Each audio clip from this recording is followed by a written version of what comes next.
Здравствуйте, в эфире информационный выпуск Амшипшара. В Абхазии еще один посол Рауль Хаджимба принял верительные грамоты чрезвычайного и полномочного посла Венесуэлы. Обсудили пути сотрудничества. В столице прошло заседание двух ассоциаций ТПП Южного и Северокавказского федеральных округов. Проводили в последний путь. В Сухуме простились с народным писателем Абхазии Шалодией Аджинджал. Сегодня президент Абхазии Рауль Хаджимба принял верительные грамоты чрезвычайного и полномочного посла Боливарианской республики Венесуэла в республике Абхазия Хуана Висенте Тариальба. На торжественной церемонии президент отметил важность углубления торгово-экономических, инвестиционных и гуманитарных связей между Абхазией и Венесуэлой. До встречи с Раулем Хаджимба посла Венесуэлы принимали в Министерстве иностранных дел республики. Все подробности в репортаже Елены Лолуа. Венесуэла стала третьим государством, признавшим независимость Абхазии и Южной Осетии после России и Никарагуа. Это решение было принято президентом Венесуэлы Уго Чавесом во время его визита в Москву 10 сентября 2009 года. Визит посла Венесуэлы в Россию и в Абхазию приурочен к этой важной дате. Отныне Хуан Тариальба будет выполнять обязанности чрезвычайного и полномочного посла Боливарианской республики Венесуэла в Абхазии. Глава внешнеполитического ведомства Абхазии поздравил его с назначением на эту должность и выразил уверенность, что опыт и профессионализм посла придаст новый импульс развитию двусторонних отношений. Ваш богатый опыт государственной службы, ваш высокий профессионализм будет способствовать укреплению политического диалога между нашими государствами во всех областях, представляющих взаимный интерес. В этом году представители МИДа Абхазии побывали в Венесуэле, где встречались с официальными лицами республики и общественностью. Как отметил Вячеслав Чирикба, сейчас в Венесуэле находятся на рассмотрении 4 проекта межгосударственных соглашений в области образования, культуры и спорта, а также по отмене визового режима. Хуан Тариальба поблагодарил руководство Абхазии за теплый прием и пообещал помогать по любым вопросам.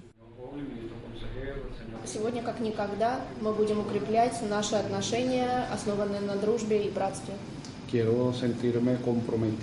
беру на себя обязательство выполнить и помочь в любых вопросах. Несмотря на то, что мы находимся в Москве, хотя это совсем недалеко, мы всегда будем рады в моем лице, в лице моей команды, в лице всего посольства в целом помочь. После приветственных слов Хуан Висенте Тариальба вручил Вячеславу Чирикба копии верительных грамот, подписанных президентом Венесуэлы Николасом Мадуро. С этого момента он получил аккредитацию в Абхазии. Чуть позже в торжественной обстановке в Большом зале администрации президента оригиналы дипломатических документов были вручены главе абхазского государства Раулю Хаджимба.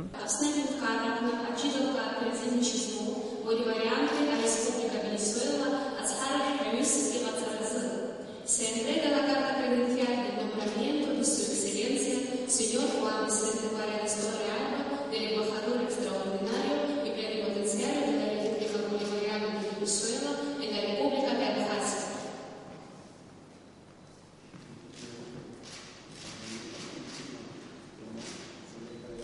Торжественная церемония вручения верительных грамот прошла на 2 языках – абхазском и испанском. У Абхазии и Венесуэлы сложились прочные доверительные братские связи, проверенные временем, сказал Рауль Хаджимба. Первые двусторонние документы были подписаны во время официального визита президента Абхазии Сергея Багапш в Венесуэлу в июле 2010 года.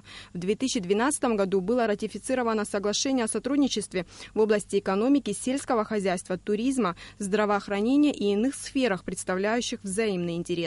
Шапхаа акрыззазква зшлымхара зуташа зыдапсыхва ылкам аусура шзыпшу сгу иаанагоит ҳтәылаҟны имҩаԥысуа аԥсҭазаара нарҵауланы аилкаара уи агәеисра шәныруа шәҟалоит ҳәан. Ҳәарада, ишәылшо зегьы ҟашәҵоит ҳәан Аԥсни Венесуелеи рыбжьара ԥхьаҟатәи аусуцәеи аилибакаареи рышьақәа рӷәӷәаразы. После торжественной церемонии вручения верительных грамот Рауль Хаджимба пригласил посла в свой рабочий кабинет. Президент и посол Венесуэлы в Абхазии подтвердили важность стратегического партнерства двух стран. Это очень значимые отношения, которые выстраиваются уже в течение определенного времени. Мы верим, что эти отношения будут развиваться. Те направления, которые интересны и для Абхазии, и для Венесуэлы, для совместного процесса взаимной деятельности. Для меня высокая честь находиться сегодня здесь, в Республике Абхазия. Мы хотим продолжать не только наши дружеские отношения, но и наши отношения как стран-побратимов. Рауль Хаджимба и посол Венесуэлы в Абхазии обменялись памятными подарками. Глава Абхазии попросил передать просьбу президенту Венесуэлы Николасу Мадуро посетить нашу страну с официальным визитом. Елена Лолу, Алексей Агуха, Абхазское телевидение. После встречи с президентом министр иностранных дел Абхазии, чрезвычайный полномочный посол Венесуэлы в Абхазии вышли к журналистам. Обсудили, во-первых, внутреннюю ситуацию в наших странах, а также перспективы наших взаимоотношений во всех областях. Сегодня для меня особенный день, памятный день, когда я передал верительные грамоты президенту Республики Абхазия. Будем укреплять наши дружеские отношения, наши братские отношения между Республикой Абхазия и Боливарианской Республикой Венесуэла. Сегодня в Сухуми прошло совместное заседание двух ассоциаций торгово-промышленных палат Южного и Северокавказского федеральных округов.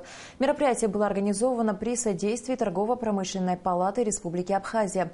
На заседание были приглашены советник президента Амиран Лагвилава и министр экономики Абхазии Адгур Арзанба. Репортаж Ренаты Шакая. Участники заседания обсуждали сотрудничество торгово-промышленных палат Северокавказского и Южного федеральных округов, торгово-промышленных палат по развитию внешнеэкономической деятельности. На встрече присутствовали более 35 представителей торгово-промышленных палат из разных округов России. О том, почему заседание Ассоциации торгово-промышленных палат из России проводится в нашей стране, рассказал президент торгово-промышленной палаты Абхазии Геннадий Гагули. Наша цель была, чтобы это заседание прошло на территории Абхазии, чтобы они ознакомились с Абхазией, могли бы продумать возможность наших контактов, продумать возможность инвестиций российских в Абхазию, донести, правильно информировать своих предпринимателей о происходящих у нас событиях, о происходящих у нас проектах.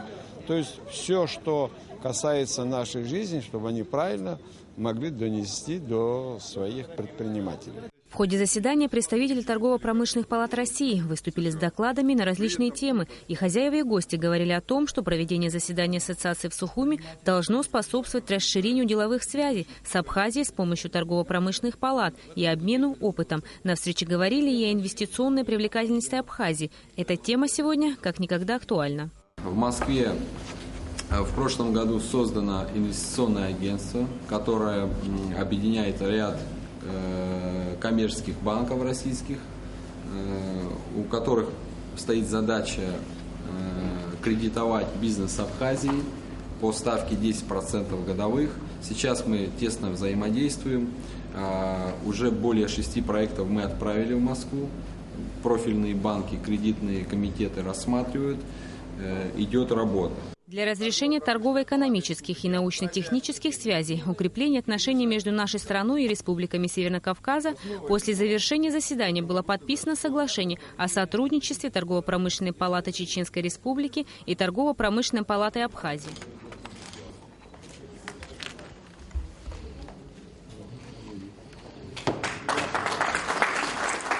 Рената Шакая, Саид Айба, Абхазское телевидение. Сегодня же премьер-министр Артур Микваби принял представителей Ассоциации торгово-промышленных палат Северокавказского и Южного федерального округа в России. Обсуждались пути взаимодействия российских регионов и Абхазии в сфере бизнеса, возможности для привлечения инвесторов, готовых вкладывать в экономику нашей страны, а также гарантии по защите собственности. На встрече побывала и наша съемочная группа. Репортаж Беллы Кварчи. Несмотря на кризис и санкции, применяемые к России, мы должны наладить взаимовыгодное сотрудничество. Именно в таком контексте звучало выступление премьер-министра Артура Микваби на встрече с представителями торгово-промышленных палат разных регионов России. Премьер подчеркнул, что сегодня в этом вопросе есть положительные сдвиги. К примеру, значительно возрос товарооборот между Россией и Абхазией. В этом году он составил более 2,5 миллиардов рублей. Мы, конечно, небольшое государство, но мы открытая страна, которая хотим равноправного сотрудничества. Конечно, у нас есть свои особенности, менталитет, своя культура. Мы не хотим его терять. И думаю, что никто не хочет его терять, потому что вот то, что маленькое будет вноситься в общую сокровищницу Оно никому не мешает, наоборот, помогает. Будет расцвет этой территории, этой страны неизбежен. И с нашей стороны мы будем способствовать, насколько это возможно. И вот вместе с Геннадием Ильичем идти вот в фарватере тех решений, которые принимает абхазское правительство. Премьер рассказал, что в республике в первую очередь необходимо снять проблемы инфраструктуры. Реализация проектов будет проходить в рамках комплексного плана социально-экономического развития республики. Это позволило бы вплотную заняться уже инвестиционными проектами. К примеру, возродить морской порт, аэропорт, организовать поставку природного газа в республику и прочее. Премьер также напомнил о том, что по закону земля в Абхазии может только сдаваться в долгосрочную аренду. Вот я построил объект.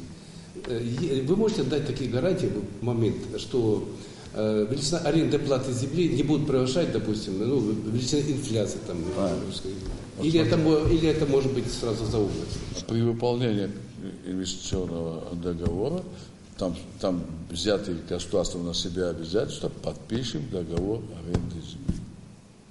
Скажу, это из практики сложилось. У нас много так, в смысле, землю взяли, и фактически годами ничего не делают. Это безобразие. Но это мы вынуждены такое сделать. У большинства ТПП, представители которых прибыли в нашу страну, уже есть соглашение с ТПП Абхазии. Собравшиеся обсуждали, как именно можно навести мосты между бизнесом России и Абхазии, наладить связи между предпринимателями двух стран. Все это должно найти воплощение в проектах, которые будут реализованы в республике. Сейчас многое делается вашей республикой, правительством, создается агентство инвестиционного развития. И мы предполагаем, что мы договоримся о том инструментарии, который нужно применять, для того, чтобы легче предпринимателям было создавать проекты на территории Абхазии. Предприниматели в России будут четко понимать, как нужно работать в Абхазии, какие там есть условия и какие есть возможности. Вот в этом наша главная задача. Гости отметили, что Абхазия всегда представляла интерес для бизнесменов. Немаловажен и тот факт, что между представленными российскими регионами и Абхазией существует географическая близость, так же, как и схожесть в менталитете. Вести бизнес в таких условиях гораздо выгоднее. В завершении встречи гостям вручили подарки. Затем все сфотографировались на память. Белла Кварча, Роберт Ломия, Абхазское телевидение. Делегация Республики Абхазия во главе с премьер-министром Артуром Микваби побывала с рабочим визитом в Брянске, где приняла участие в 4-м славянском международном экономическом форуме «От потенциальных возможностей к реальным действиям». Асида Майя расскажет подробности визита. Делегация республики посетила мемориальный комплекс Хацунь. Это название деревни в Карачевском районе Брянской области. В годы Великой Отечественной войны, 25 октября 1941 года, все население деревни, включая укрывавшихся здесь жителей Брянска, Карачева и других населенных пунктов, было расстреляно фашистскими захватчиками. Всего 318 человек. После посещения мемориального комплекса Артур Микваби сделал запись в книге почетных гостей. Затем делегаты посетили мемориальный комплекс «Партизанская поляна», который расположился в Брянске лесах на берегу реки Снежка. По словам Артура Микваби, посещение мемориальных комплексов его особенно впечатлило. Он рассказал об участии абхазов в Великой Отечественной войне. При этом отметил, что необходимо сохранять нашим странам память о роли народов СССР в победе над фашизмом. Традиционно у стен Свенского монастыря перед открытием ярмарки состоялся молебен. Его провели митрополит Брянский и Севский Александр. Святого ангела, хранителя, святых и праведных Бога Отец. Свенская ярмарка известна в России далеко за ее пределами. В этом году она отмечает свое десятилетие. Ярмарка призвана поддерживать российских производителей, способствовать укреплению и развитию социально-экономических, торговых, культурных связей между регионами России, зарубежными странами и республиками. На ярмарке приняли участие представители 28 муниципальных образований. Торгово-промышленная палата Абхазии представила на ярмарке винную продукцию и другие яства абхазской национальной кухни. Форум под названием «От потенциальных возможностей к реальным действиям» направлен на развитие взаимовыгодного делового сотрудничества, установление долгосрочных и надежных партнерских связей представителей власти и бизнеса из разных регионов России и зарубежья. Специальными гостями стали официальные делегации из Абхазии, которую возглавил премьер-министр Артур Микваби, представители Республики Беларусь, автономное территориальное образование Гагаузия, Курской, Тамбовской, Смоленской областей, руководители промышленных предприятий, инвестиционных фондов и и общественных организаций. В работе форума приняли участие глава региона Александр Богомаз, депутаты Госдумы, представители федеральных министерств. Мы на самом деле, кроме военно-стратегической партнерства, имеем большой договор с Российской Федерацией о содействии социально-экономическому развитию. Вы знаете, что мы пережили очень серьезную и большую войну, и у нас достаточно много сложностей, но мы верим в свое будущее, внимательно следим за нашими друзьями, и сегодняшний наш приезд – это продолжение договора, заключенного с Российской Федерацией. Я с удовольствием всех жду, всех, кто заинтересован в этом. Мы не завидуем белорусам, мы приглашаем вас, чтобы мы смогли с вами и дальше развивать республику и совместные наши усилия, чтобы были направлены на мир и благополучие. Спасибо вам. Я рад приветствовать вас в Брянске, в городе воинской славы. Брянск на протяжении всей своей истории был форпостом России. Мы видим в вас, уважаемые коллеги, серьезных долгосрочных партнеров. И потому откровенно, доверительно говорим как о наших достижениях, так и о новых возможностях. Одним из конкретных результатов работы форума стало подписание протокола переговоров о сотрудничестве между правительством Республики Абхазия и правительством Брянской области Российской Федерации. Документ, который мы сегодня подписали, важный. Мы определили основные направления нашей совместной деятельности. Конечно же, нужно наладить человеческие отношения, понимание, взаимопонимание. Думаю, что мы работаем с российскими регионами, создаем рабочие группы, и потом приступаем к реализации более конкретных вещей. Сторонами достигнута договоренность о развитии взаимовыгодного двустороннего сотрудничества и установлении прямых контактов между предприятиями промышленности, сельского хозяйства, торговли, учреждениями здравоохранения, культуры, спорта и туризма и иными организациями. Асида Малия, Абхазское телевидение. Сегодня общественность Сухума простилась с Шалодзе Аджинджел, скончавшимся на 84-м году жизни после продолжительной болезни. Шалодзе Аджинджел – народный писатель Абхазии, лауреат государственной премии имени Дмитрия Гулия, кавалер ордена Ахтапша второй степени, известный абхазский прозаик и драматург, автор множества литературных произведений. По его повести, одному из самых ярких произведений абхазской литературы, в киностудии «Мосфильм» создан художественный фильм «В ночь на новолуние». Церемония прощания прошла в доме писателя.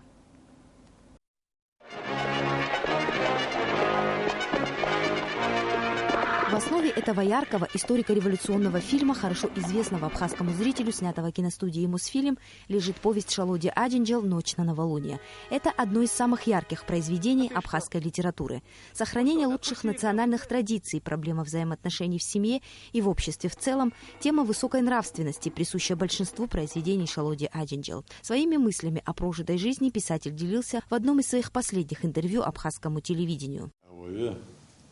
Яжурах днево деналагалак, япха апшраску сиштаха апшра далагуй. Дзнысы зами псазарит миведен пшуо, ягани тей галаз ляхопшуа далагуй.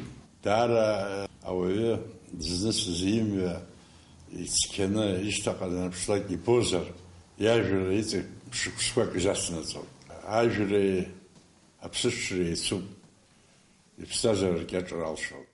За вклад в развитие абхазской литературы в 2012 году Шалодзе Аджинджел был удостоен высокого звания «Народный писатель Абхазии». От нас ушел, на самом деле, известный в Абхазии и за пределами Абхазии писатель. Его произведения стали хрестоматийными.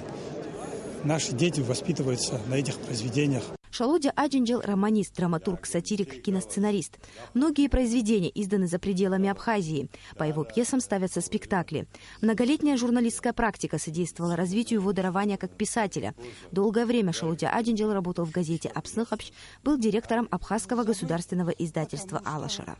Он очень много сделал для публицистики, для газеты. Я с ним встретился в 1967 году в редакции газеты «Апсныхапш». Мы оба работали в газете. Ну, скажу вам очень коротко, что если кто-то услышал из читателей, что статья Шалоди Аджинджал напечатана в газете, обязательно в тот день эта газета сразу исчезала, не задерживалась, сразу раскупалась. Церемония прощания с Шалоди Аджинджал прошла возле его дома в Сухуми. На митинге выступил министр образования Адгур Какоба, коллеги и друзья писателя. «Рукописи не горят» – это булгаковское выражение, символизирующее бессмертие творчества, применимо и к Шалоди Аджинджал. Так его произведения навеки вошли в абхазскую литературу, как одни из самых ярких и запоминающихся. Нала Мукба, Эльдар Дамиров, Абхазское телевидение.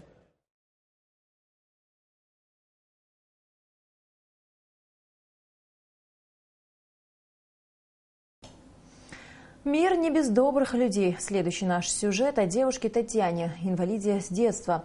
Вместе со своей матерью она живет в доме барачного типа без элементарных условий. Совсем недавно девушке сделали операцию на глаза. Теперь она хоть и частично, но все же видит. Единственная надежда этой семьи – социальные работники. За всю жизнь Татьяна всего несколько раз выезжала за пределы своего дома. Сейчас у нее одна мечта – посмотреть телевизор, но его у них нет. Репортаж Симы Аргун.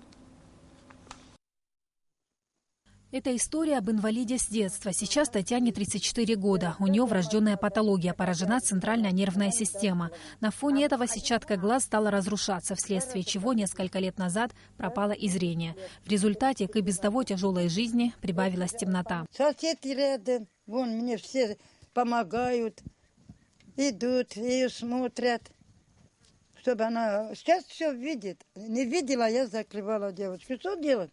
Надо работать. Я пойду, где горсовет строюсь, когда я ночью работаю, она одна что будет делать? Я нигде не работаю. Уже пожилые не принимают нигде, сказали. Таня с мамой живут в Гудауте, хотя жизнью это назвать трудно. Условия, в которых вынуждены находиться эти люди, не поддаются описанию. Дом барачного типа, которому больше 30 лет. Пол проваливается, обваливается потолок, мебели никакой. Здесь будто застыло время. 2 раза пошла, написала, когда материал нету. Отказывают меня. А мне инвалид ребенок. Вот это жить можно? Люся, так она попросила себя называть, воспитывая девочку с пеленок, считает ее родной. Постоянной работы у нее нет, вынуждена подрабатывать, где придется. Готова на любую работу, чтобы прокормить семью. Я иду, отработаю где-то, где работаю. Это пенсию получает 2000 инвалидский, все. Вот так я сама поддавлюсь, иду. Где-то вот вчера не могла пойти, давление было. Сегодня тоже за это остался. Мне женщина просила в огород почистить, говорит, 500 рублей дам. 500 рублей тоже нигде не валяется, хоть потихоньку почистила бы. В нашей стране не создана доступная среда для инвалидов, но существует управление социального обслуживания населения «Помощь на дому». Наша героиня прикреплена к сотруднику управления Ларисе Сулшба, которая помогает ей на самом простом бытовом уровне – купить продукты, промтовары, лекарства, приготовить обед, сопроводить в больницу. Именно благодаря Ларисе Татьяна и прошла обследование. Кроме того, что выполняя свои служебные обязанности, решила, я являюсь медработником еще с большим стажем, решила ей помочь каким-то образом, хотя бы частично, дать ей помочь видеть белый свет всех окружающих. Куда мы не обращались, все нам сделали бесплатно все анализы, и при этом Татьяна Романовна сделала операцию глаза. Девочка увидела. Татьяне поставили диагноз атрофия зрительного нерва и катаракта глаз. Медицинские работники оказали большую поддержку в обследовании пациентки. Необходимые процедуры были проведены бесплатно. Также бесплатно обеспечили ее медикаментами. Платить не пришлось и за операцию, которую сделала главврач Сухумской глазной больницы. Если бы это, конечно, было бы другого положения девочка, они бы вовремя пришли, вовремя бы обследовали все. Но тут за неимением даже, может быть, соответствующей информации, что есть у нас глазная больница, что можем помочь такому человеку. Они сидели дома, надеялись, наверное, не знаю, на что надеялись, что спасибо, конечно, нашей соцопеке вот в Гудаутах, которые обратили внимание на эту девочку и привели к нам, и мы смогли ее прооперировать. Ну вот она пришла, и она видела, у нее было светоощущение обоих глаз. Теперь правый глаз, который прооперировали, Она видит 0,5, получается, где-то 50% вернули. Это пока первая операция. Следующая предстоит в октябре этого года. Но радости Татьяны уже нет предела, ведь она может видеть окружающий мир. Теперь ей легче и передвигаться. В свои 34 года она не знает, что такое благо цивилизации. Ей бы только телевизор посмотреть, ведь хоть и частично, она все же видит. Хорошо, чувствую все, прекрасно, все, вижу, все. Всех вижу, то приходит, то уходит. Всех вижу. Татьяне Павловну, всех, кто мне помогли. Бесплатно мне операции делать. Я уже вижу, такое здоровье, счастье, успехов, до невались. Жизнь инвалида лишена не только простых радостей, но и самых необходимых и привычных для нас вещей. Прогулок, возможности завести семью, получить необходимую медицинскую помощь и, самое главное, общение. И здесь очень важна поддержка общества. Наша с вами поддержка. Сима Аргунада Мырдженя, Абхазское телевидение. Министр по курортам и туризму Автандил Гарцкий примет участие в программе «Вопрос министру» в пятницу, 4 сентября. В прямом эфире министр ответит на ваши вопросы, уважаемые телезрители. Вы можете отправить свой вопрос на электронную почту вопрос.ministru@gmail.com. Итак, в эту пятницу, 4 сентября, гость студии – министр по курортам и туризму Автандил Гарцкий. Пишите и записывайте интересующие вас вопросы. Президент Федерации футбола Абхазии Джемал Губаз пригласил представителей Конфедерации независимых футбольных ассоциаций «Канифа» во главе с президентом Пером Андерсом Блиндом посетить Абхазию с 6 по 11 октября для переговоров и ознакомления со спортивной инфраструктурой в городах Абхазии. Планируется также встречи с представителями руководства стран, сообщает пресс-служба Федерации футбола Абхазии. Напомним, что члены исполнительного комитета организации единогласно приняли решение о проведении чемпионата мира «Канифа» 2016 в Абхазии. Сейчас сообщение Нацбанка о курсах иностранных валют. Доллар США 67 рублей 1 копейка, евро 75 рублей 27 копеек. И в завершении выпуска о погоде.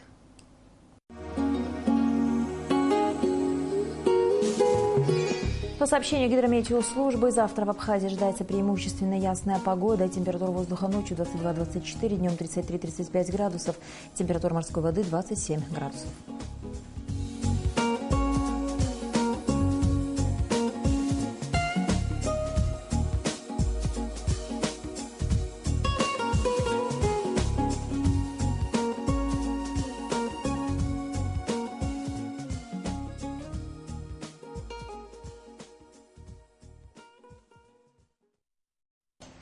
На этом наш выпуск завершен. До скорых встреч в эфире.